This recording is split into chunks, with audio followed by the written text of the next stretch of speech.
Halo Halo guys. saya Imram. Saya Rifat. Saya Cut. Saya Dinda. Ngomong-ngomong, kalian tahu gak sih sejarah Gedung Internatio? Nggak tahu nih, emang gimana sih sejarahnya? Biar aku kasih tahu ya, Gedung Internatio itu didirikan pada tahun 1927 dan selesai dibangun pada tahun 1931. Gedung ini merupakan salah satu gedung bersejarah di Surabaya loh. Tepatnya ada di Kecamatan Krembangan. Stop. Kalau kalian ingin tahu secara gedung lebih jelas, yuk simak berikut ini. Gedung Internatio mulai dibangun pada tahun 1927 dan selesai dibangun pada tahun 1931. Gedung ini dulunya berfungsi sebagai salah satu tempat pengelolaan perdagangan pada masa penjajahan Belanda. Selain itu, Gedung Internatio juga menjadi saksi bisu terjadinya peristiwa pertempuran 10 November 1945 di Surabaya. Hal inilah yang kemudian membuka jalan lebar menuju pertempuran yang lebih besar, yakni pertempuran 10 November 1945 yang pada akhirnya melahirkan ultimatum 10 November 1945 yang berisi perintah kepada pasukan arek Surabaya agar segera menyerahkan persenjataan dan menghentikan perlawanan. Apabila tidak dipatuhi, sekutu mengancam akan menyerang Surabaya dari darat, laut, dan udara. Namun, arek Surabaya mengabaikan ultimatum tersebut, sehingga terjadilah puncak pertempuran pada tanggal 10 November 1945. Pertempuran hebat tersebut berlangsung selama lebih dari 2 pekan dan baru berakhir pada 28 November 1945. Gedung Internatio kini menjadi salah satu saksi bisu menjelang dan saat berlangsungnya pertempuran 10 November 1945.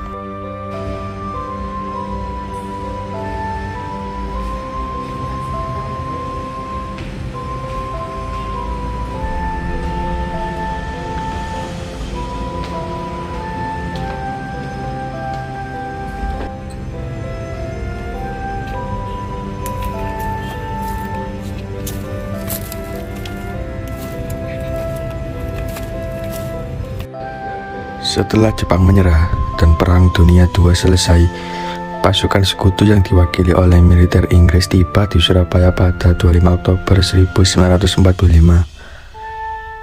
Tujuan kedatangan tentara sekutu ke Indonesia saat itu adalah untuk melucuti tentara Jepang dan membebaskan orang-orang Eropa yang menjadi tawanan perang. Namun, tentara sekutu justru menyulut amarah para pemuda Surabaya karena mempersenjatai orang-orang Belanda yang ditawan Jepang. Konflik ini pecah menjadi pertempuran yang menewaskan Jenderal Inggris. Jenderal Inggris yang tewas dalam pertempuran di Surabaya bernama AWS Malabi. Albertine Walter Southern Malabi atau juga dikenal dengan Brigadir AWS Malabi berasal dari Brigade Infanteri India 49 Maratha. Keluarnya ultimatum AFNEI pada tanggal 9 November 1945 bagi rakyat Surabaya disebabkan insiden di Gedung Internatio yang menewaskan AWS Malabi. Setelah mendarat di Surabaya, Malabi memutuskan Kapten Douglas MacDonald untuk menghubungi pemimpin revolusioner Indonesia, yaitu Mustopo. Dalam pertempuran itu, Mustopo menyatakan bahwa pihaknya tidak akan menentang pasukan sekutu yang diwakili Inggris. Untuk menjalankan tugasnya, pasukan sekutu kemudian bekerja di bawah pengawasan dari arek Surabaya. Akan tetapi, pada 27 Oktober 1945, situasi berubah memanas setelah beredarnya pamflet yang disebar oleh tentara sekutu. Pamflet yang ditandatangani oleh Jenderal Douglas Houghton itu berisi perintah penyerahan senjata kepada arek Surabaya. Hal ini kemudian memicu serangan arek Surabaya terhadap pasukan sekutu pada 28 Oktober 1945. Setelah itu, keadaan kota Surabaya sudah bisa terkontrol karena terjadi perundingan dan upaya gencatan senjata atas imbauan dari Presiden Soekarno. Kemudian, pada 30 Oktober 1945, Pasukan sekutu yang mengupayakan perdamaian di Surabaya melakukan patroli.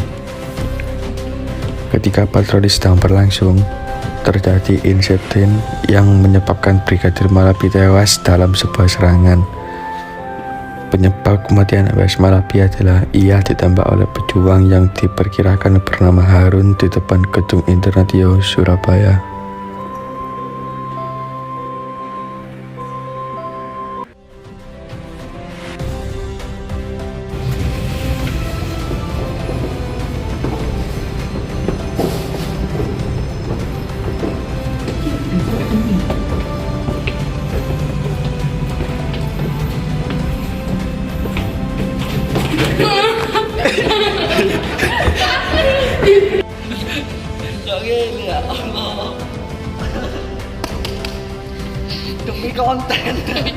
Ya, menurutmu sih ngene ambek ngene.